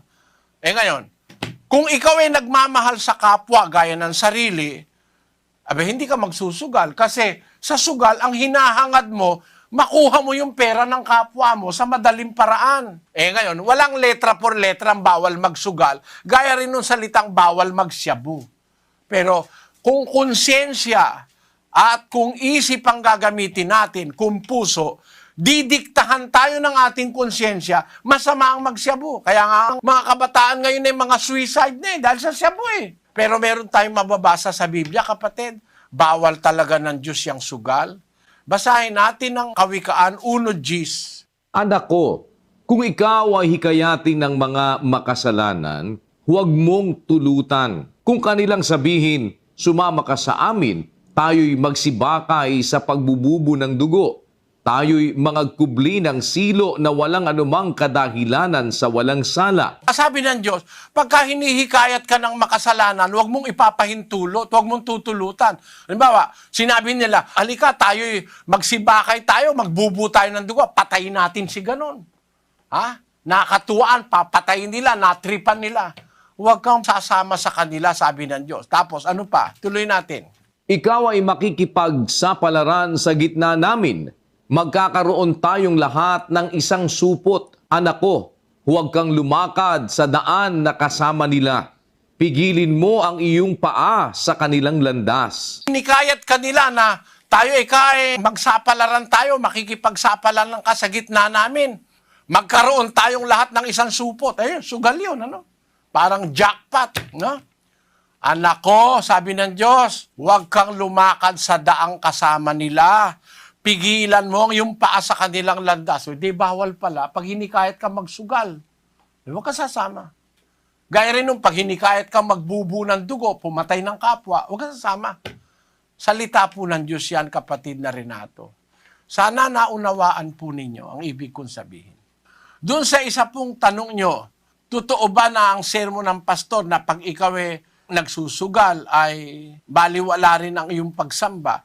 Alam mo po kasi ganito, kapatid, ang prinsipyo ng Biblia. Hindi ko alam kung paano sinabi ng pastor nyo sa inyo. Pero ako, meron akong paraan ng Diyos na sinasabi sa Biblia para maintindihan ng tao yung masela na batas ng Diyos. 2:11 ng Santiago, kapatid na Daniel. Sapagkat ang nagsabi, huwag kang mangalunya, ay nagsabi naman, huwag kang pumatay. Ngayon, kung ikaw ay hindi nangangalunya, ngunit pumapatay ka, ay nagiging suwail ka sa kautusan. Sabi na huwag kang mangangalunya, yung Diyos na nagsabi nun, siya rin naman na nagsabing huwag kang papatay. Kung hindi ka nga nangangalunya, pumapatay ka naman, nagiging suwail ka sa Diyos at sa kautusan. Ibig sabihin, halimbawa, ang nagsabi na huwag kang papatay, siya rin na nagsabi na, anak ko, pag hinikayat ka ng makasalanan, na makisama ka sa kanila at maglaro ng sapararan at magkaroon ng isang supot, huwag kang sasama sa kanila. Siya rin ang may sabi nun, ang Diyos din eh. Kaya kung naniniwala kang bawal pumatay, maniniwala ka ring bawal magsugal. Yun po, kapatid. Sana naunawaan nyo. Brother Eli, makaya po sugalol na napakabuti po ng mga ginagawa. Paparal po ng mga anak, mabuti pa sa pamilya niya, at wala siyang ginagawang kasalanan.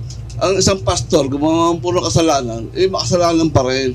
Ang sugarol, gumawa ng kasalanan, makasalanan pa rin. Pero ang sugarol, nagawa ng kamabuti po, mabuti pa rin. Kasi wala naman po siyang ginagawang masama. Kung nagpaparal po siya ng mga anak niya na pagtapos niya lahat.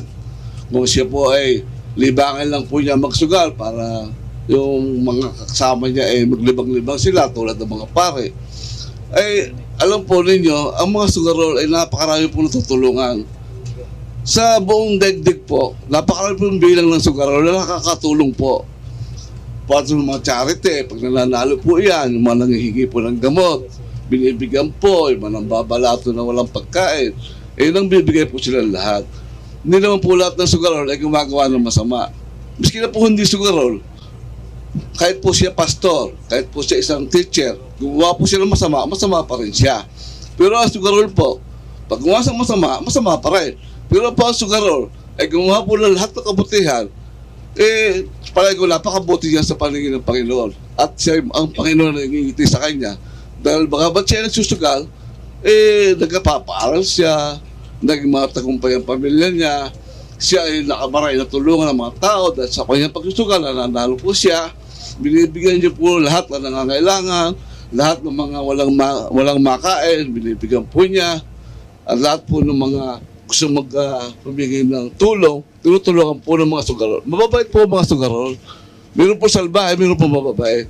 Kaya hindi po lahat naman, makasalanan. Kasi wala po nga po sa Biblia. Kaya po sinabi sa Biblia, huwag kang magsusugal. Hindi po masama ang magsugal. Ang masama, yung mga bawal po sa kanya, pastor. Hinahangad mo ang kanyang mga kayamanan ng ibang tao. Talagang masama po yun. Miski na po hindi sugarol, miski po pastor, masama pa rin po kung maghahangad kayo. Kaya mana yung kapwa, huwag ka magnanakaw. Miski na po hindi sugarol, pag nagnakaw, masama din po. Pero po, ang sugarol po, wala po nilalabag sa kautusan ng Diyos. Sabi sa Biblia, ang nagsabi nung huwag kang papatay, yun din ang nagsabi na huwag kang mangangalunya. Ang ibig lang sabihin, pagka gusto mong maging kalugod-lugod sa Diyos, sundin mo yung sinabi niya sa buo. Basahin natin ang 2:10 ng Santiago, kapatid na Daniel. Sapagkat ang sinumang gumaganap ng buong kautusan at gayon may tumitisod sa isa ay nagiging makasalanan sa lahat. Yun. Ang sinumang gumaganap, sino man, kahit sino, kahit ako, kahit sino pa, gumaganap ako ng buong kautusan, tinitisod ko naman yung isa, ayaw kong tanggapin yung isa, nagiging makasalanan ka sa lahat, ang sabi ng mga apostol. Kaya ang kailangan sa atin, mas matupad nating buo yung kalooban ng Diyos. Walang labis, walang kulang, walang dagdag, walang bawas. Nasa 3 yan ng Santiago, kapatid na Daniel. Sa Kapitulo 3 at versikulo 2 ng Santiago. Sapagkat sa maraming mga bagay, tayong lahat ay nangatitisod. Kung ang sino man ay hindi natitisod sa salita, ay isang taong sakdal ang gayon. May kaya rin namang makapigil ng buong katawan. Ang salita ng Diyos, hindi dapat kinatitisuran yun ng tao Dapat ang salita ng Diyos, tinatanggap, hindi tinitisod. Na parang meron kang salita ng Diyos na hindi mo matanggap. No? Ang mga Kristiyano po, kapatid, nagsilbing halimbawa na para tularan natin sa ating panahon. Wala pong Kristiyanong sugarol. Walang nakarecord sa Biblia na Kristiyano sumunod kay Kristo na sugarol. Meron pong nakasulat sa Biblia na Kristiyano manggagawa ng tolda. Kagaya ni Pablo, si Prisca, si Aquila, ang hanap buhay nila manggagawa ng tolda. Merong mga Kristiyano noong araw na mga magbubukid. Merong mga Kristiyano, ang kanilang profesyon na nasulat sa Biblia, kagaya ni Lucas, doktor si Lucas. Pero hindi sila, wala kang mababasa sa Bibliang nakarecord na sila ay nagsugal. Sino mang Kristiyano nung una. Ngayon, ganito lang naman kasi yon, kapatid na Renato. No? Kung tayo ay mayroong ganap na pananampalataya sa Diyos, kung ang obserbasyon nyo, ang sugal ay hindi nakakasama, kalayaan nyo po yun. Pero ako, personally, ang obserbasyon ko, wala akong nakitang mabuti sa sugal. Wala akong nakitang mabuti sa sugal. We are all entitled to our own opinion. Pero, sa aking opinion, wala akong nakitang mabuti sa sugal. napakarami kong alam na pamilya na ang mga padre di pamilya ay nalungi sa sugal na ang pamilya napabayaan. May kilala ako sa Guagua napakasugarol. Yung pamilya napabayaan. Sa Pasay, napakarami. Yung mga tiyuhin ko nga mismo, hindi na tayo lalayo Napabayaan ng pamilya. Hanggang ngayon, gumagapang sa hirap ang mga anak. Mga pinsang buo ko, no? Dahil ang mga magulang naging sugarol. Kaya kung sa inyo, paniniwala nyo, nakakabuti para sa inyo yung sugal, napakabihira po nung ganon, kapatid. Ang mas marami, ang napapasama dahil sa sugal, kung kukuha tayo ng statistics, nasa nasa internet yan At nasa mga ulat yan ng survey. Ang mga taong nalulung sa sugal, kuminsan natututong magnakaw, natututong mandaya sa pamilya, natututong mandaya sa propesyon. Kung masa gobyerno, natututong magkurap dahil sa sugal. Kaya hindi nyo po masasabi generally na mabuti ang sugal. Generally, sa karanasan, sa survey, at sa iba't ibang impormasyon na ngayon ay makikita natin, ang sugal ay nakasasama. Yun po, at magandang gabi po sa inyo dyan, sa mga taga-Bataan. Sa Kuala Lumpur naman po tayo, sa Malaysia, kapatid na Resty Reyes. Go ahead, Malaysia. Opo, maraming salamat po sa Diyos, kapatid na Eli, kapatid na Daniel. Magandang gabi po sa lahat ng ating panauhin na nakikinig sa atin sa gabing ito sa ating pong Bible Exposition. Dito po sa Kuala Lumpur, Malaysia, isa po sa ating mga bisita, si Ginang Evelyn Mina, isang Katoliko, ay magtatanong po sa inyo, Brother Eli. Magandang umaga, Brad Eli. Magandang gabi kay Brad Daniel sa Apalit. At magandang araw sa lahat ng mga kapatid sa buong Kapuluan. Maswerte po ako na napili ako sa magtatanong kay Brad Eli na napapakinggan ko po siya simula pa nung June 2014. So, yung pagkakataon ko po na to, meron po akong tanong. Bago po yung tanong ko, sasabihin ko, sasalaysay ko muna sandali, nag-aayon sa aking tanong. Meron po akong kapatid na namali ng landas, na bumalik siya sa magandang asal sa pamamagitan ng relihiyon ng Mormons. So, ang tanong ko po, ano po ang medyo malapit na relihiyon sa iglesia ng Diyos? Ang una ko pong tanong. Ang pangalawa ko pong tanong, yung failure po, dahil po ba sa maling relihiyon o kulang siya sa pananampalataya? Yun lang po, Brad Eli. Alam nyo, kapatid, dapat i-classify po yung failure na sinasabi nyo. What failure? Because there are people who can be considered successful but are spiritually bankrupt. Failure. Meron pong ganun And that is one truth that we have to accept. It is a truth. Apokalipsis 3:17.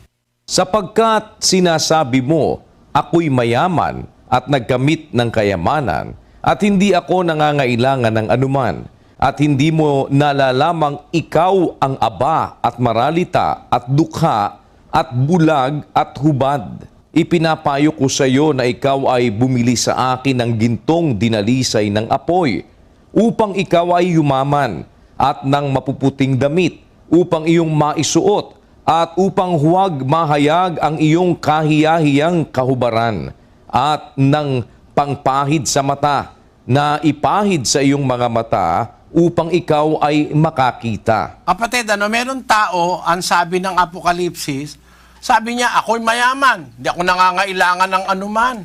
Pero ang assessment sa kanya ng Diyos, he is spiritually bankrupt. Sabi kasi ng Diyos, hindi mo nalalaman na ikaw ay aba, maralita, dukha, bulag, at hubad. In spite of the fact na ang paniwala niya, he is fulfilled. He have everything in life. But the God, the most powerful God who knows everything in a person, says, you are wretched, You are miserable, poor, blind, and naked. Sa 18, sabi niya, I counsel thee to buy of me gold tried in the fire, that thou mayest be rich, and white raiment, that thou mayest be clothed, and that the shame of thy nakedness do not appear, and anoint thine eyes with eye salve, that thou mayest see. You see, merong mga tao considered as victorious or successful, but spiritually, they are bankrupt. Kaya yung sa tanong mo, kapatid, yung failure ba, nanggagaling saan? Sa kulang sa pananampalataya o yung dahil po ba yan, sabi nyo sa tanong nyo? Kaya I want to classify, anong failure po ang sinasabi nyo? Kasi meron tao successful in life in terms of this world, but spiritually a failure. Marami pong mga bansa ngayon, kapatid, hindi naniniwala sa Diyos, pero mayayaman. It seems na wala silang problema. Hindi sila naniniwala sa Diyos, pero mayayaman sila. What kind of a failure you want to ask me, sister? Doon sa tanong yung isa, maliwanag sa akin. Sabi nyo, meron kayong kapatid na naligaw na landas, pero natuto ng mabuti sa Mormons. Alam nyo, ang lahat ng relihiyon may pangmukhang mabuti. Kumbaga sa isang stage, may props maganda. Pero yung backstage, kuminsan napakasama. Meron ganun mga stage May props, may dekorasyon sa stage, maganda sa tingin ng manonood, ano? Pero sa likod ng stage, may masasamang practice na nangyayari. Ganyan po ang relihiyon. Lahat ng relihiyon may mabuting pangmukha. Pero pagka pumasok ka sa loob, makikita mo ang bulok, kagaya ng Mormons. Huwag kayong magagalit, kapatid, ano? Ang Mormon as a religion ay naka-camouflage, naka-maskara. Ang loob, pag pinasok mo, pwedeng mag-asawa ng 5, pwedeng mag-asawa ng 10. Kasi yun ang nasa doktrina ng Mormonism. Paano mo sasabihin ito'y tama? Ang sabi kasi ni Kristo sa unang Timoteo, Kapitulo 3, versikulo 2, ganito. Dapat nga na ang obispo ay walang kapintasan, asawa ng isa lamang babae, mapagpigil, mahinahon ang pag-iisip, mahusay, mapagpatuloy, sapat na makapagturo. Yan ang requirement para sa isang obispo o nagli-leader sa relihiyon. Paano mo ngayon sasabihin na yan ay tamang relihiyon? Pero naka-camouflage yan na sila raw ay saints. Sila raw ang latter-day saints. Bawal uminom ng kape, bawal uminom ng tsoklate, masama raw ang kape, masama raw ang tsoklate. Maganda ang panlabas. Pero kung nagsusuri ka, lalo na yung mga siyentipiko, mga doktor, hindi mo mapapaniwala basta-basta sa Mormons. Masama raw ang kape. Ang findings ng science ngayon maganda nga ang kape.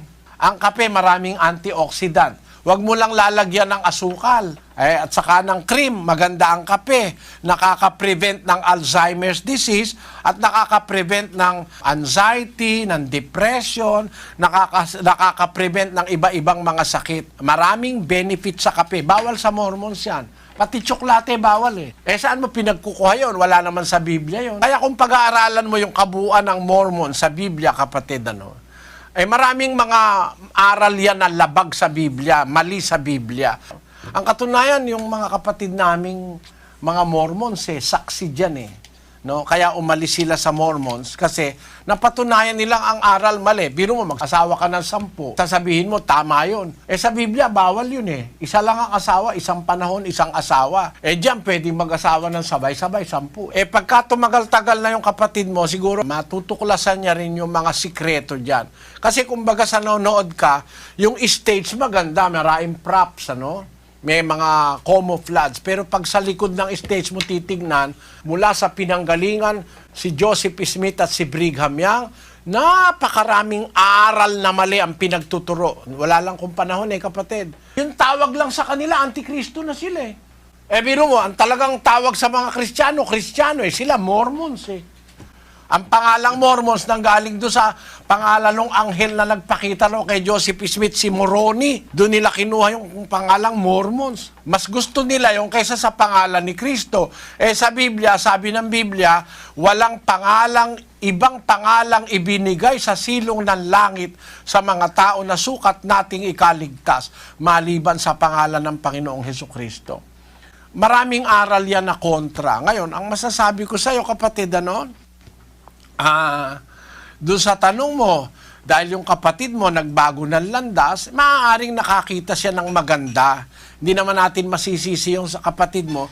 Nakakita siya ng magandang pangharap, yung pangmukha, yung camouflage. Pero matutuklasan niya rin pagdating ng araw kung anong klaseng relihiyon niyang Mormons. At naniniwala ako na kung yung kapatid mo ay naghahanap ng katotohanan, matutuklasan niya yung kanyang napasukan na yan. Siguro maaaring matulungan natin siya pag binigay natin sa kanya yung mga maling aral ng Mormons. Marami kasing maling aral yan Kagaya nung aral na si Adan daw ang Diyos. Si Adan daw yung matanda sa araw. Si Adan daw yung Miguel Arcangel. Marami liku-likong aral yan. Di ko lang sa iyo mapapatunayan agad ngayon dahil kailangan ng maraming oras, kapatid. Babasahin natin ang mga publications nila. Pero sinasagot ko lang yung mga tanong mo. Ngayon, kung ang failure ay dahil ba sa kulang sa pananampalataya o ano, hindi masasabing kung may failure ay kulang na sa pananampalataya. It depends on what kind of a failure it is. Is it a spiritual failure or is it a worldly failure? Marami kasing klase ng failures in life. Pero masasabi ko sa iyo, merong mga tao na in the terms of the world, they are successful people, but they are failures in the sight of God. And in the Bible also, it tells us that there are people who are regarded to be great people. But in the sight of God, they are abominations. Let us read 16:15 in Tagalog and in English, Brad Daniel. At sinabi niya sa kanila, kayo ang nangagaaring ganap sa inyong sarili sa paningin ng mga tao. Datapwat nakikilala ng Diyos ang inyong mga puso, sapagkat ang dinadakila ng mga tao ay kasuklam-suklam sa paningin ng Diyos. Wala ng mga tao kasuklam-suklam sa Diyos Basahin natin sa English. And he said unto them, Ye are they which justify yourselves before men, but God knoweth your hearts.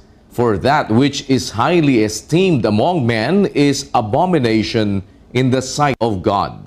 Merong kabanalan, kapatid, na pakitang tao lang Kaya yun ang kasuklam-suklam sa Diyos kasi pakitang tao lang Hindi naman tunay na kabanalan. Ganyan po. Kaya maraming iglesia ngayon ganun Tanong nyo sa akin, ano bang malapit na relihiyon na medyo malapit sa iglesia ng Diyos? Wala pong malapit na relihiyon sa iglesia ng Diyos. Nakabukod tangi po yung iglesyang nakasulat sa Biblia.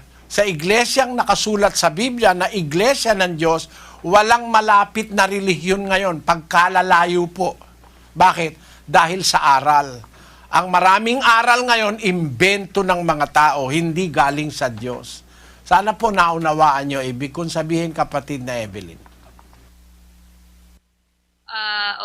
Naunawaan ko po yun lahat. Dahil yung sa failure po, meron po akong tiyahin na marami po siyang pagsubok na nagpalit po siya ng ibang relihiyon. Kaya naisama ko po siya sa mga tanong. Dahil kung para ho sa akin, ang mga pagsubok pag binigay po ng Diyos, yun po kaya nyo. Basta ang pananalig nyo po nasa Kanya. Ganon din po, kahit konti, yung nanay ko po is iglesia ng Diyos noong pong una, na iglesia ng Diyos ng Haliging Suhay po. So, ako po, ang Katoliko, medyo nagkahiwalay-hiwalay po kami na yung sinasabing failure, yun nga po ang naano ko sa tiyahin ko. So, sa ngayon pong napapakinggan ko, sa totoo lang ho, marami ho akong natutunan sa iglesia ng Diyos sa ilang buwan ko pong pakikinig sa inyo. Sana po kung loloobin na mapunta po ako sa lugar na kinalalagyan po ng Iglesia ng Diyos. Maraming salamat po, Brother Eli. Sana po ang inyong pagtuturo ay maglaong pa ng matagal. Salamat po. Salamat po, kapatid na Evelyn. Salamat sa Diyos. Kaawaan ka naman ng Panginoon, kapatid. Ano? Yung sinasabi mo na failure nung iyong kamag-anak dahil nagpalit ng pananampalataya. Alam mo, kapatid, ano, hindi natin maia-attribute sa pagpapalit ng pananampalataya yung failure o yung success ng isang tao. Gaya nga ng nakikita natin yan, generally speaking, mas maraming successful na hindi naniniwala sa Diyos. Kaya nga dumadami ateista ngayon eh. Ang hindi nalalaman ng tao, si Satanas pwedeng magbigay ng material success sa tao. Nakakapagbigay ng material success sa tao, si Satanas. Sa mga taong hindi naniniwala sa Diyos, maaaring pagpalain ni Satanas yun. Dahil si Satanas ay may kapangyarihan. Kaya kung hindi tayo matalino spiritually, baka akala natin tinanong mo sa ating bansa, kapatid, ano? Merong isang successful billionaire sa Pilipinas. Ang kanyang kaluluwa ay pinangako niya kay Satanas Nung nag-uumpisa siyang magnegosyo, sabi niya kay Satanas, pag ako nagtagumpay, iyong kaluluwa ko. Ipinagtiwala yung kanyang kaluluwa kay Satanas. Pagka ganun ang gagawin mo, ang mangyayari yung sinasabi dun sa Zephanias 1:18. Pakibasa, kapatid na Daniel. Kahit ang kanilang pilak o ang kanilang gintuman ay hindi makapagliligtas sa kanila sa kaarawan ng kapuotan ng Panginoon, kundi ang buong lupain ay masusupok sa pamamagitan ng apoy ng kanyang paninibugho, sapagkat wawakasan niya, isang kakilakilabot na wakas nilang lahat na nagsisitahan sa lupain. Ang iyong gauge, yung material wealth, you are lost. Kasi sabi ng Diyos kahit ang kanilang pila, kahit ang kanilang ginto, hindi makakapagligtas sa kanila sa kaarawan ng kapuotan ng Panginoon. Kaya sabi ni Kristo sa Mateo, makamtan mo man ang buong sanlibutan. Ano? Nasa Marcos din yun. Ano mapapakinabang ng tao? Makamtan man niya ang buong sanlibutan. Hindi Pilipinas lang, buong sanlibutan. Kung mapapahamak naman ang kanyang buhay. Kaya hindi wealth ang pinag-uusapan bilang success. Hindi prestige, hindi honor, hindi glory among men. Ang tagumpay, pwede sa pulubi. Si Lazaro nagtagumpay Hindi siya nagnakaw, nag-aabang lang siya ng mumo na nahuhulog doon sa dulang ng mayaman. Meron pa siyang sakit, di gumagaling. Hinihimuran pa ng mga aso. Baka yung nakahimod na aso na impeksyon na toda si Lazaro, patay. Pero ang sabi sa Biblia, pagkamatay ni Lazaro, dinala siya sa sinapupunan ni Abraham. Yun namang mayaman na hindi man lang siya binigyan ng pagkaing maayos, napunta naman sa paghihirap. Kaya hindi ang success na nasusukat dahil marami kang pera. Sabi ng Diyos kasi, makamtan mo man ang sanlibutan, buo, mapapahamak naman ang buhay mo, ikaw aawa ka naman. Yun po ang ibig kong sabihin, kapatid na Evelyn, at sana samahan ka po ng Panginoon. Patuloy ka pong makinig sa aming mga itinuturong doktrina. Sige, kapatid na Daniel, next. Opo, connected po ang Mobile Coordinating Center natin sa Valenzuela City. Kapatid na Dino, come in please. Opo, salamat po sa Diyos, kapatid na Eli, kapatid na Daniel. Ang magtatanong po rito ay isang Katoliko, si Miss Monica Buenaflor. Magandang gabi po, Brother Eli. Nasa Bible po ba ang dating daan? At ano pang kagandahan po ng reliyon nyo? At pangalawang tanong po, ano pang kagandahan, bakit po wala po kayong santo? Kung ang tanong mo sa akin ay, bakit walang santo sa amin? Alam mo, ang santo, ang gumagawa ng santo ang Diyos, hindi ang tao. Kahit sabihin mo pang santo, kung hindi naman naaprubahan ng Diyos, walang kwenta rin yun Basahin natin ang 2 Korinto 10:18. Sapagkat hindi subok ang nagtatagubilin sa kanyang sarili, kundi ang ipinagtatagubilin ng Panginoon. Panginoon ang pwedeng magsabi, pero kung sa sarili lang ng tao, hindi subok yon. Ang katunayan nga, may mga inalis eh. Bino mo, si San Christopher pala, inalis din yun. Yung patron ng mga manlalakbay. Santa Barbara, na tagapagtanggol ng artillery ng Italian traffic wardens. Inalis din pala si Santa Barbara. Kasi sabi, yung kanila raw pag-iral, hindi matrace, hindi makita record kung talaga umiral sila. Inimbento lang yung mga yan. Yan ay nasulat pa sa ating periodiko sa Pilipinas. Natatandaan ko yan dahil noong 1969, taon na ako noon eh. Sabi ko, hindi pala totoo yung Santa Claus. 1969 kasi, 22 years old na ako noon eh. Kaya natatandaan ko. Yan eh, panluloko lang sa kapwa-tao yung mga santo-santo na yan. Kagaya nung gumawa ng santo sa Pilipinas, si San Lorenzo Ruiz. Umiral daw yun, 16 na siglo. No? Ano ang pruweba mo? Ganun ang itsura no si San Lorenzo Ruiz na yun. Gumawa sila ng concept, kaya ang sinasamba mo, hindi mo man kilala, hindi mo naman saan galing yung San Lorenzo Ruiz na yan. Umiral daw yan 1600, 400 taon na nakakalipas mahigit. Bago naging santo, mahirap paniwalaan yan. Kaya kapatid, sa tanong mo na ba't wala kaming santo, kasi ang paniwala namin, ang Diyos ang nagdi-declare na santo, hindi ang tao. Ngayon, ano ang kagandahan o kaibahan ng relihiyong ang dating daan? Hindi naman ang dating daan ang aming relihiyon, kapatid. Ang programa namin, ang pamagat, ang dating daan. The Old Path, El Camino Antigo. Sa iba-ibang wika, the old path, ang dating daan. Nasa Biblia ba yon yung ang dating daan? Yung dating daan, yun yung aral na dati ng Diyos, yung dating itinuro ng Diyos sa Biblia. Kasi ngayon maraming bago eh. Basahin natin yung 6:16 ng Jeremias Luz. Ganito ang sabi ng Panginoon, magsitayo kayo sa mga daan at magsitingin kayo, at ipagtanong ninyo ang mga dating landas, kung saan nandoon ang mabuting daan, at magsilakad kayo roon, at kayo'y mga kakasumpong ng kapahingahan sa inyong mga kaluluwa. Pahingahan ng kaluluwa nandun sa mga dating daan, mga dating landas. Sabi, ipagtanong niyo, magsilakad kayo roon, sabi ng Panginoon. Kaya kapatid, sa Biblia, meron talaga yung dati. Bakit may dati? Kasi ngayon marami ng mga bago, inimbento ng mga tao. Yung dati, yun ang totoo.